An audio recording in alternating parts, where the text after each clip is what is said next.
राष्ट्रीय ध्वज स्वीकृती दिवस.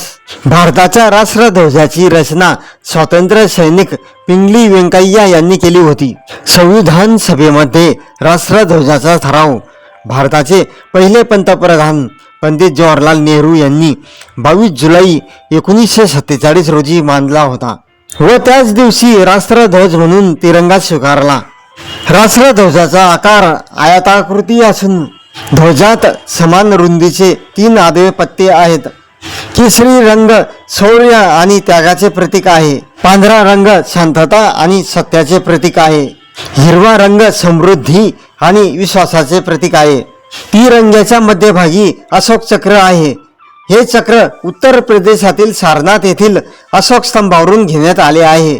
इसवी सन पूर्व 3ऱ्या शतकात महान मौर्य सम्राट अशोक यांनी हे चक्र तयार करून घेतले होते. चक्राचा रंग दार्क निळा आहे. हा रंग अथांग आकाश आणि महासागराचे प्रतिनिधित्व करतो. या चक्रामध्ये एकूण 24 आऱ्या आहेत.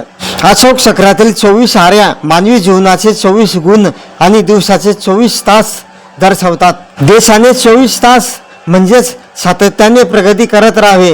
यात प्रेम, शांतता, न्याय, धैर्य, दया, प्रामाणिकपणा, त्याग आणि सहिष्णुता यासारख्या 24 उदात्त मानवी गुणांचा समावेश होतो.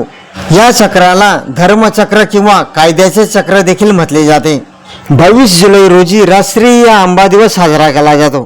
पायी अंदाजे दिवस 22 जुलै रोजी साजरा केला जातो.